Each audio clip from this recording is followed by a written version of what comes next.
ಸ್ನೇಹಿತರೆ, ಮೀಡಿಯಾ ಮಾಸ್ಟರ್ಸ್ಗೆ ಸ್ವಾಗತ ಸುಸ್ವಾಗತ. ಗೆಳೆಯರೆ, ಡೊನಾಲ್ಡ್ ಟ್ರಂಪ್ ವಿಷಯದಲ್ಲಿ ಹೀಗೆ ಆಗತ್ತೆ ಅನ್ನೋ ನಿರೀಕ್ಷೆ ಇತ್ತು ಮತ್ತು ಇದನ್ನು ನಾನು ನಿಮಗೆ ಈ ಹಿಂದೆ ಕೂಡ ಹೇಳಿದ್ದೆ. ಅಮೆರಿಕದ ಸುಪ್ರೀಂ ಕೋರ್ಟ್ ಟ್ರಂಪ್ ಹೇರಿರುವ ಟ್ಯಾರಿಫ್ಗಳ ವಿರುದ್ಧ ತೀರ್ಪು ಕೊಡೋ ಸಾಧ್ಯತೆಗಳಿರೋದ್ರಿಂದಲೇ ಭಾರತ ಅಮೆರಿಕ ಜೊತೆಗಿನ ಟ್ರೇಡ್ ಡೀಲ್ ಬಗ್ಗೆ ಸಾಧ್ಯವಾದಷ್ಟು ವಿಳಂಬವನ್ನು ಮಾಡ್ತಾ ಇದೆ, ಆತುರಕ್ಕೆ ಬೀಳ್ತಾ ಇಲ್ಲ ಅಂತ ಕೂಡ ಹೇಳಿದ್ದೆ. ಈಗ ಅದೇ ಆಗ್ತಾ ಇದೆ. ಅಮೆರಿಕದ ಸರ್ವೋಚ್ಚ ನ್ಯಾಯಾಲಯ ಟ್ಯಾರಿಫ್ ಹೇರುವ ಅಧಿಕಾರ ಅಮೆರಿಕದ ಅಧ್ಯಕ್ಷರಿಗಿಲ್ಲ ಅಂತ ಹೇಳಿದೆ.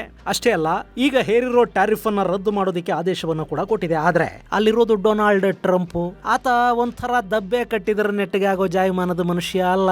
ಹೀಗಾಗಿ ಸುಪ್ರೀಂ ಕೋರ್ಟ್ ತೀರ್ಪಿನ ಬೆನ್ನಲ್ಲೇ ಟ್ರಂಪ್ ಮತ್ತೆ ಎಲ್ಲ ದೇಶಗಳ ಮೇಲೆ 10% ಟ್ಯಾರಿಫ್ ಅನ್ನು ವಿಧಿಸ್ತಾ ಇದ್ದಾರೆ. ಅಷ್ಟೇ ಅಲ್ಲ, ಸುಪ್ರೀಂ ಕೋರ್ಟ್ನ ಈ ತೀರ್ಪನ್ನ ನಿರಾಶಾದಾಯಕ, ನಾಚಿಕೆಗೇಡು, ರೆಡಿಕ್ಯುಲಸ್ ಹೀಗೆ ಯಾವೆಲ್ಲ ಪದಗಳಿಂದ ಖಂಡಿಸಬಹುದೋ ಅದೆಲ್ಲ ಪದಗಳನ್ನ ಟ್ರಂಪ್ ಬಳಸ್ತಾ ಇದ್ದಾರೆ. ಆ ಮೂಲಕ ಮತ್ತೆ ಅಲ್ಲಿನ ಯಾವ ಅಧ್ಯಕ್ಷರು ಮಾಡದ ಕೆಲಸವನ್ನ ಟ್ರಂಪ್ ಮಾಡಿದ್ದಾರೆ. ಸುಪ್ರೀಂ ಕೋರ್ಟ್ ಬಗ್ಗೆ ಕೂಡ ಗೌರವ ಇಲ್ಲ ಅನ್ನೋದನ್ನ ತೋರಿಸ್ಕೊಟ್ಟಿದ್ದಾರೆ. ಹಾಗಾದ್ರೆ ಟ್ರಂಪ್ ವಿರುದ್ಧದ ತೀರ್ಪೇನು, 10% ಟ್ಯಾರಿಫ್ ಏನು? ಈಗಾಗಲೇ ಕೆಲವರು ಹೇಳ್ತಾ ಇರೋ ಹಾಗೆ ಭಾರತ 18% ಟ್ಯಾರಿಫ್ಗೆ ಒಪ್ಪಿ ಅಮೆರಿಕ ಜೊತೆ ಒಪ್ಪಂದ ಮಾಡಿಕೊಂಡಿದೆ. ಹೀಗಾಗಿ ನಾವು 18% ಅನ್ನು ಕೊಡಬೇಕು, ಸುಪ್ರೀಂ ಕೋರ್ಟ್ ತೀರ್ಪು ನಮಗೆ ಅಪ್ಲೈ ಆಗೋದಿಲ್ಲ ಅನ್ನೋ ಮಾತುಗಳು ಎಷ್ಟು ನಿಜ, ಬನ್ನಿ ನೋಡೋಣ.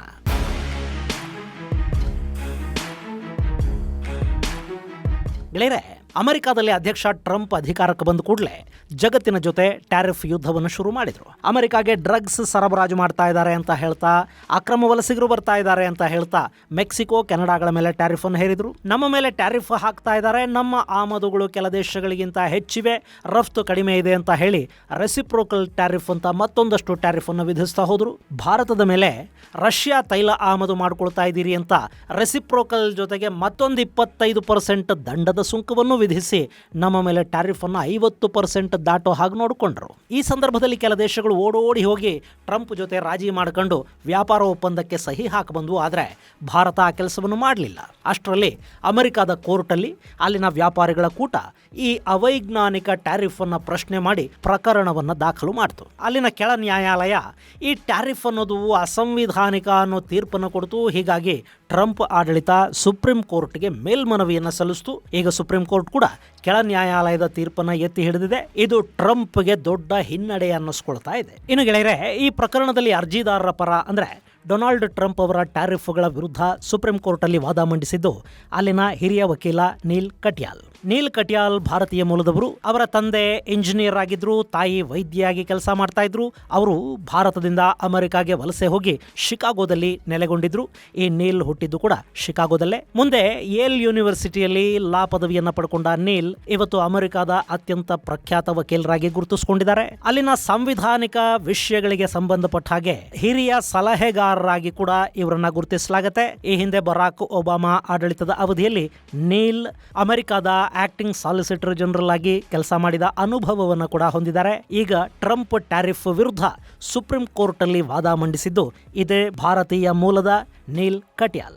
ಇನ್ನು ಇದೊಂದು ಪ್ರಕರಣ ಅಷ್ಟೇ ಅಲ್ಲ, ಈ ಹಿಂದೆ ಟ್ರಂಪ್ ವಿರುದ್ಧ ಸಾಕಷ್ಟು ಪ್ರಕರಣಗಳಲ್ಲಿ ನೀಲ್ ಸುಪ್ರೀಂ ಕೋರ್ಟ್ ಅಲ್ಲಿ ಕಾಣಿಸಿಕೊಂಡಿದ್ದಾರೆ. ಹಾಗೆ impeach the case against Donald Trump ಅನ್ನೋ ಪುಸ್ತಕವನ್ನು ಕೂಡ ನೀಲ್ ಕಟ್ಯಾಲ್ ಬರೆದಿದ್ದಾರೆ. ಈ ಭಾರತೀಯ ಮೂಲದ ವಕೀಲ ಸುಪ್ರೀಂ ಕೋರ್ಟ್ ಅಲ್ಲಿ ಮಂಡಿಸಿದ ವಾದ ಟ್ರಂಪ್ ಅವರ ಟ್ಯಾರಿಫ್ ನೀತಿಗಳಿಗೆ ದೊಡ್ಡ ಹಿನ್ನಡೆಯನ್ನ ಉಂಟು ಮಾಡಿದೆ. ಸುಪ್ರೀಂ ಕೋರ್ಟ್ ಟ್ರಂಪ್ ಟ್ಯಾರಿಫ್ಗಳ ವಿರುದ್ಧ ತೀರ್ಪು ಕೊಡೋದಕ್ಕೆ ಸಾಧ್ಯ ಆಗಿದೆ. ಗೆಳೆಯರೆ, ಅಮೆರಿಕಾದಲ್ಲಿ international emergency economical powers act 1977 ಅಂತ ಒಂದು ಆಕ್ಟ್ ಇದೆ. ಅದನ್ನು ಬಳಸ್ಕೊಂಡು ಟ್ರಂಪ್ ನಾನಾ ದೇಶಗಳ ಮೇಲೆ ಟ್ಯಾರಿಫ್ ಅನ್ನ ಘೋಷಣೆ ಮಾಡಿದ್ರು. ಆದ್ರೆ ಈ ಆಕ್ಟ್ ಅಧ್ಯಕ್ಷರಿಗೆ ಕೆಲ ಆರ್ಥಿಕ ವಿಷಯಗಳಲ್ಲಿ ತುರ್ತು ನಿರ್ಧಾರಗಳನ್ನು ತೆಗೆದುಕೊಳ್ಳುವ ಅವಕಾಶವನ್ನು ಕೊಡುತ್ತೆ ಹೊರತು ಟ್ಯಾರಿಫ್ ಹೇರುವ ಅಧಿಕಾರವನ್ನು ಕೊಡೋದಿಲ್ಲ. ಅದರ ಬಗ್ಗೆ ಆಕ್ಟ್ ಅಲ್ಲಿ ಯಾವ ಉಲ್ಲೇಖನೂ ಇಲ್ಲ. ಟ್ಯಾರಿಫ್ ಹೇರಬೇಕು ಅಂದ್ರೆ ಅಲ್ಲಿನ ಸದನದ ಅಂಗೀಕಾರವನ್ನು ಪಡ್ಕೋಬೇಕು. ಅದು ಸದನದ ಜವಾಬ್ದಾರಿನೇ ಹೊರತು ಅಧ್ಯಕ್ಷರ ವಿವೇಚನಾಧಿಕಾರ ಅಲ್ಲ ಅಂತ ಅಲ್ಲಿನ ಸುಪ್ರೀಂ ಕೋರ್ಟ್ ಈಗ ತೀರ್ಪನ್ನು ಕೊಟ್ಟಿದೆ. ಸುಪ್ರೀಂ ಕೋರ್ಟ್ನ 9 ನ್ಯಾಯಮೂರ್ತಿಗಳ ಪೈಕಿ 6 ಮಂದಿ ಟ್ಯಾರಿಫ್ ವಿರುದ್ಧ ಮತ ಚಲಾಯಿಸಿದ್ದಾರೆ. ಇನ್ನು 3 ಮಂದಿ ಟ್ರಂಪ್ ಟ್ಯಾರಿಫ್ ಹೇರುವ ಅಧಿಕಾರವನ್ನು ಹೊಂದಿದ್ದಾರೆ. ಅಧ್ಯಕ್ಷರು ಎಮರ್ಜೆನ್ಸಿ ಹಾಗೂ ಸಂಕಷ್ಟದ ಕಾಲದಲ್ಲಿ ಯಾವುದೇ ನಿರ್ಧಾರವನ್ನು ತೆಗೆದುಕೊಳ್ಳುವ ಅಧಿಕಾರವನ್ನು ಹೊಂದಿರ್ತಾರೆ ಅನ್ನೋ ಅಭಿಪ್ರಾಯವನ್ನು ವ್ಯಕ್ತಪಡಿಸಿದ್ದಾರೆ. ಆದರೆ ಬಹುಮತ ಟ್ಯಾರಿಫ್ ವಿರುದ್ಧ ಆಯಿತು. ಸೊ ಈಗ ಟ್ಯಾರಿಫ್ ರದ್ದಾಗಿದೆ. ಇದರ ನಡುವೆ ನಿಮಗೊಂದು ಮಾಹಿತಿಯನ್ನು ಕೊಡೋದಿದೆ. 7 ಸ್ಯಾಂಡ್ ಟೂರಿಸಂ ಕಂಪನಿ ಬ್ಯಾಂಕಾಕ್ ಹಾಗೂ ಪಟಾಯಾಗೆ ಸಮ್ಮರ್ ಹಾಲಿಡೇ ಪ್ಯಾಕೇಜ್ ಪ್ಯಾಕೇಜ್ ಅನ್ನು ಅರೇಂಜ್ ಮಾಡಿದ್ದಾರೆ. ಬೆಸ್ಟ್ ಆಫರ್ ಪ್ರೈಸ್ ಕೇವಲ 49,500. ಥೈಲ್ಯಾಂಡ್ ಅಲ್ಲಿ 4 ರಾತ್ರಿ 5 ದಿನಗಳ ಟ್ರಿಪ್ ಇದಾಗಿರುತ್ತೆ. ಪ್ಯಾಕೇಜ್ ಅಲ್ಲಿ ಫ್ಲೈಟ್ ಟಿಕೆಟ್ಸ್ ಕೊಡ್ತಾರೆ, 3 ಸ್ಟಾರ್ ಹೋಟೆಲ್ ಅಲ್ಲಿ ಸ್ಟೇ ಇರುತ್ತೆ, ಊಟ ತಿಂಡಿ ಎಲ್ಲ ವ್ಯವಸ್ಥೆಗಳನ್ನು ಅವರೇ ನೋಡ್ಕೋತಾರೆ. AC ಟ್ರಾನ್ಸ್ಪೋರ್ಟೇಷನ್ ವ್ಯವಸ್ಥೆ ಇರುತ್ತೆ. Tiger park, Pattaya city tour, speed ಬೋಟಲ್ಲಿ ನಿಮಗೆ ಕೋರಲ್ ಐಲ್ಯಾಂಡ್ ಅನ್ನು ತೋರಿಸ್ತಾರೆ. Alcazar show, Bangkok city tour, safari world ಇದೆಲ್ಲವನ್ನು ನಿಮಗೆ ತೋರಿಸ್ತಾರೆ. 24/7 ಕನ್ನಡ ಟೂರ್ ಮ್ಯಾನೇಜರ್ ಅಸಿಸ್ಟೆನ್ಸ್ ಇರುತ್ತೆ. ಮಾರ್ಚ್ 20ನೇ ತಾರೀಕು ಈ ಬ್ಯಾಚ್ ಹೊರಡ್ತಾ ಇದೆ. ಕೆಲವೇ ಸೀಟುಗಳಿವೆಯಂತೆ. ಆಸಕ್ತರು 7002848666 7022848666 ನಂಬರ್ಗೆ ಕರೆ ಮಾಡಿ ನಿಮ್ಮ ಸೀಟನ್ನು ಕನ್ಫರ್ಮ್ ಮಾಡ್ಕೊಳ್ಳಿ.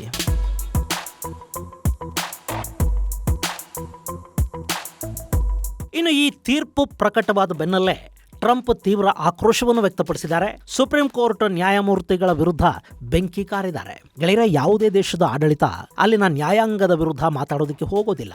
ಅದು ಒಳ್ಳೆಯ ಬೆಳವಣಿಗೆ ಕೂಡ ಅಲ್ಲ. ರಾಜಕಾರಣಿಗಳು, ಆಡಳಿತ ಹೀಗೆ ಯಾರೇ ತಪ್ಪು ಮಾಡಿದ್ರು ಅದನ್ನು ಸರಿಪಡಿಸುವ ವಿಶೇಷ ಅಧಿಕಾರ ನ್ಯಾಯಾಂಗದ್ದು. ಅದು ಯಾವ ಒತ್ತಡದಲ್ಲಿ ಅಥವಾ ಮುಲಾಜಲ್ಲಿ ಕೆಲಸ ಮಾಡೋದಿಲ್ಲ, ಮಾಡಬಾರದು. ನ್ಯಾಯಾಂಗ ಅನ್ನೋದು ಒಂದು ನಂಬಿಕೆ, ಭರವಸೆ. ಡಿಕ್ಟೇಟರ್ಗಳಿರೋ ದೇಶಗಳನ್ನ ಹೊರತುಪಡಿಸಿದ್ರೆ ಮಿಕ್ಕೆಲ್ಲ ದೇಶಗಳಲ್ಲೂ ನ್ಯಾಯಾಂಗಕ್ಕೆ ಒಂದು ವಿಶೇಷ ಅಧಿಕಾರ ಇರುತ್ತೆ. ಅದರ ವಿರುದ್ಧ ಕಾರ್ಯಾಂಗ ಅಥವಾ ಶಾಸಕಾಂಗ ಮಾತಾಡೋದು ದೇಶದ ದೃಷ್ಟಿಯಿಂದ ಆರೋಗ್ಯಕರ ಬೆಳವಣಿಗೆ ಅಲ್ಲ. ಆದರೆ ಅದನ್ನು ಕೂಡ ಟ್ರಂಪ್ ಈಗ ಮಾಡಿಬಿಟ್ಟಿದ್ದಾರೆ. ಇಂಥ ತೀರ್ಪು ಕೊಟ್ಟ ನ್ಯಾಯಮೂರ್ತಿಗಳಿಗೆ ನಾಚಿಕೆ ಆಗಬೇಕು ಅಂತೆಲ್ಲ ಹೇಳಿದ್ದಾರೆ. ಇದು ಡೊನಾಲ್ಡ್ ಟ್ರಂಪ್ ಅವರ ಹತಾಶೆಯನ್ನು ತೋರಿಸ್ತಾ ಇದೆ. ಗಮನಿಸಿ ನೋಡಿ, ಟ್ಯಾರಿಫ್ ಹೇರಿ ನಾನು ಭಾರತ ಪಾಕಿಸ್ತಾನಗಳ ನಡುವಿನ ಯುದ್ಧವನ್ನ ನಿಲ್ಲಿಸದೆ ಇದ್ರೆ ನಿಮ್ಮ ಮೇಲೆ 200% ಟ್ಯಾರಿಫ್ ಹಾಕ್ತೀನಿ ಅಂತ ಹೆದರಿಸದೆ, ನಾನು ಸುಮಾರು 30 ಮಿಲಿಯನ್ ಜನರ ಪ್ರಾಣನ ಕಾಪಾಡಿದೆ ಅಂತ ಪಾಕಿಸ್ತಾನದ ಪ್ರಧಾನಿ ಶಹಬಾಜ್ ಅನ್ನೋ ಜೋಕರ್ ಹೇಳ್ದ.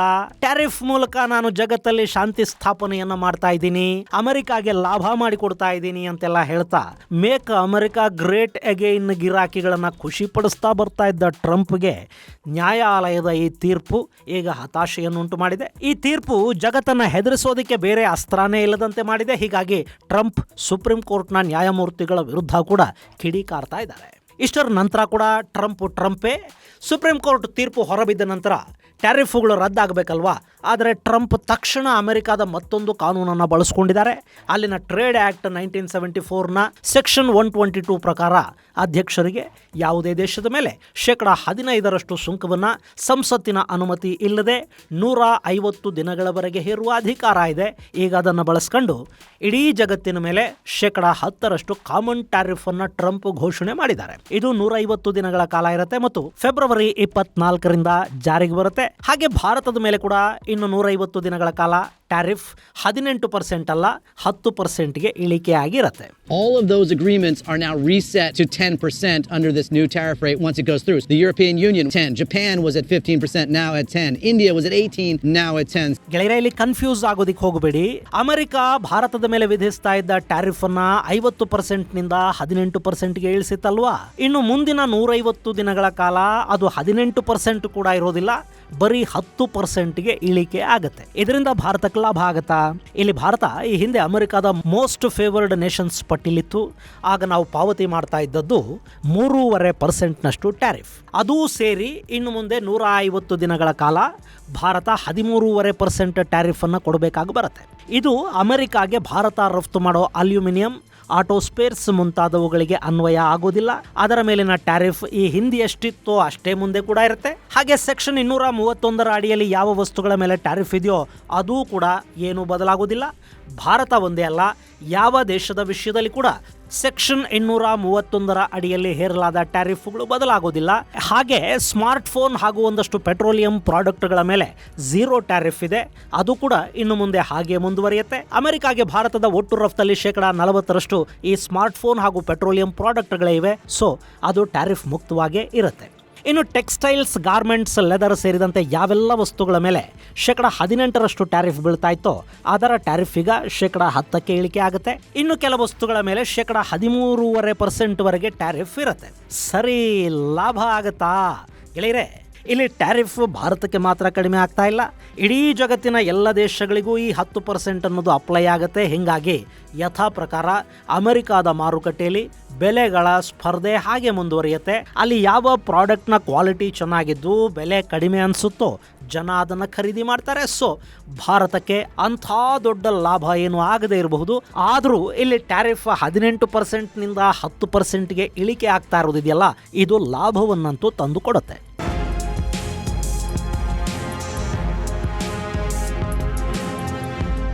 ಇನ್ನು ಈ ಬಗ್ಗೆ ಅಮೆರಿಕದ ಅಧ್ಯಕ್ಷರನ್ನ ಅಲ್ಲಿನ ಮಾಧ್ಯಮಗಳು ಪ್ರಶ್ನಿಸಿವೆ. ಆ ಸಂದರ್ಭದಲ್ಲಿ ಭಾರತ ಹಾಗೂ ಅಮೆರಿಕ ನಡುವೆ ಒಪ್ಪಂದ ಆಗಿರೋ ಹಾಗೆ 18% ಟ್ಯಾರಿಫ್ ಮುಂದುವರಿಯುತ್ತೆ ಅಂತ ಟ್ರಂಪ್ ಹೇಳಿದ್ದಾರೆ. ಕೆಲ ಮಾಧ್ಯಮಗಳು ಕೂಡ ಅದನ್ನೇ ವರದಿ ಮಾಡಿವೆ. ಇನ್ನು ಕೆಲವರಂತೂ ಭಾರತ ಆತುರಕ್ಕೆ ಬಿದ್ದು ರಷ್ಯಾ ಜೊತೆ ಸಂಬಂಧ ಕಡಿತ ಮಾಡ್ಕೊಂಡು ಅಮೆರಿಕ ಜೊತೆ 18%ಗೆ ಸಹಿ ಮಾಡಿದೆ ಅಂತೆಲ್ಲ ಬರೆದಿದ್ದಾರೆ. ಆದರೆ ಅದು ಕೇವಲ ತಪ್ಪು ಕಲ್ಪನೆಗಳ ವರದಿ. ಟ್ರಂಪ್ ಯಾವತ್ತೂ ಮಾಧ್ಯಮಗಳ ಮುಂದೆ ನಿಜ ಹೇಳಿಲ್ಲ. ಅವರು ಅಮೆರಿಕಾದ ಜನರನ್ನ ಖುಷಿ ಪಡಿಸೋದಕ್ಕೆ ಮಾತಾಡ್ತಾ ಇರ್ತಾರೆ. ಆಮೇಲೆ ವೈಟ್ ಹೌಸ್ ಬೇರೇನೋ ಹೇಳಿಕೆಯನ್ನು ಕೊಡುತ್ತೆ. ಅಲ್ಲಿ ಒಪ್ಪಂದಗಳಲ್ಲಿ ಪೇಪರ್ಗಳ ಮೇಲೆ ಮತ್ತೇನೋ ಇರುತ್ತೆ. ಇದನ್ನೆಲ್ಲ ಕಳೆದ 1 ವರ್ಷದಿಂದಲೂ ನಾವು ನೋಡ್ತಲೇ ಬರ್ತಾ ಇದೀವಿ. ಇಲ್ಲಿ ಕೂಡ ಭಾರತ ಸೇರಿ ಎಲ್ಲ ದೇಶಗಳ ಮೇಲೆ 10% ಟ್ಯಾರಿಫ್ ಇರುತ್ತೆ ಅನ್ನೋದನ್ನ ವೈಟ್ ಹೌಸ್ನ ಪ್ರಕಟಣೆ ಸ್ಪಷ್ಟಪಡಿಸ್ತಾ ಇದೆ.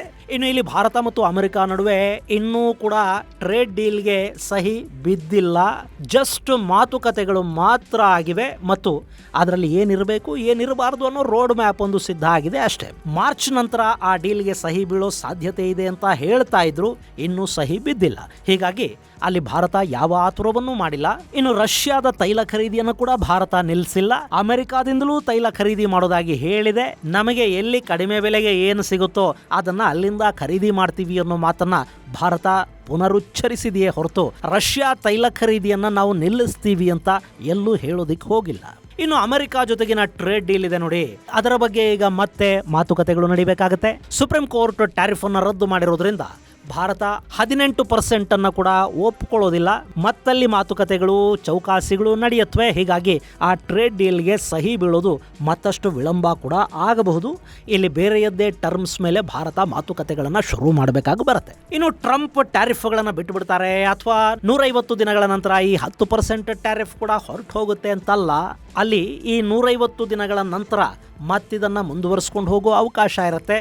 ಅಥವಾ ಇದೇ ಟ್ರೇಡ್ ಆಕ್ಟ್ 1974ನ ಸೆಕ್ಷನ್ 301 ಪ್ರಕಾರ ಪ್ರತ್ಯರ್ಥಿ ದೇಶ ಪಾರದರ್ಶಕವಲ್ಲದ ರೀತಿಯಲ್ಲಿ ವ್ಯಾಪಾರ ಮಾಡ್ತಿದೆ ಅಂತ ಆರೋಪ ಮಾಡಿ ಅವರ ವಿರುದ್ಧ ಮತ್ತಷ್ಟು ಟ್ಯಾರಿಫ್ ಅನ್ನು ಹೇರುವ ಅಧಿಕಾರ ಅಮೆರಿಕದ ಟ್ರೇಡ್ ರೆಪ್ರೆಸೆಂಟೇಟಿವ್ಗೆ ಇರುತ್ತೆ. ಇದನ್ನು ಕೂಡ ಇಲ್ಲಿ ಟ್ರಂಪ್ ಬಳಸ್ಕೊಳ್ಳೋ ಸಾಧ್ಯತೆ ಇರುತ್ತೆ. ಇನ್ನು ಇಲ್ಲಿ ಟ್ಯಾರಿಫ್ ಅನ್ನು ರದ್ದು ಮಾಡಿ ತೀರ್ಪು ಕೊಟ್ಟಿರೋ ನ್ಯಾಯಾಲಯ ಈಗಾಗಲೇ ಸಂಗ್ರಹಿಸಿರುವ ಟ್ಯಾರಿಫ್ ಹಣವನ್ನ ಏನು ಮಾಡಬೇಕು ಅನ್ನೋ ಬಗ್ಗೆ ಏನನ್ನು ಹೇಳಿಲ್ಲ. ಸದ್ಯಕ್ಕೆ ವಾಪಸ್ಸು ಕೊಡಬೇಕು ಅಂತ ನ್ಯಾಯಾಲಯ ಹೇಳಿದ್ರೆ ಅಥವಾ ಕೊಡಬೇಕಾಗಿ ಬಂದರೆ ಅಮೆರಿಕ ಸುಮಾರು 130ರಿಂದ 150 ಬಿಲಿಯನ್ ಡಾಲರ್ವರೆಗೆ ಸಂಗ್ರಹಿಸಿದ ಸುಂಕವನ್ನು ವಾಪಸ್ಸು ಕೊಡಬೇಕಾಗಿ ಬರುತ್ತೆ. ಅದು ಅಮೆರಿಕದ ಟ್ರೆಷರಿಯ ಮೇಲೆ ಮತ್ತಷ್ಟು ಒತ್ತಡ ಬೀಳೋದಕ್ಕೆ ಕೂಡ ಕಾರಣ ಆಗುತ್ತೆ. ಹಾಗೆ ಈಗ ಟ್ರಂಪ್ ಘೋಷಣೆ ಮಾಡಿರೋ ಟ್ಯಾರಿಫ್ ವಿರುದ್ಧ ಕೂಡ ನ್ಯಾಯಾಲಯಕ್ಕೆ ಅರ್ಜಿ ಸಲ್ಲಿಸುವ ಅವಕಾಶಗಳಿವೆ. ಅದೇನಾಗುತ್ತೆ ಅನ್ನೋದನ್ನು ಕೂಡ ಕಾದು ನೋಡಬೇಕು.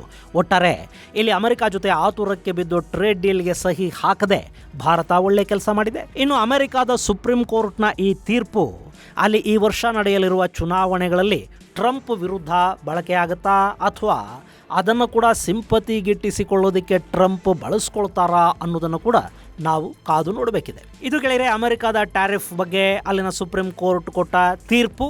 ಮುಂದಿನ ಸಂಚಿಕೆಯಲ್ಲಿ ಮತ್ತಷ್ಟು ವಿಶೇಷಗಳ ಜೊತೆ ಮತ್ತೆ ಭೇಟಿಯಾಗೋಣ. ಅಲ್ಲಿವರೆಗೆ ಜೈ ಹಿಂದ್, ಜೈ ಕರ್ನಾಟಕ.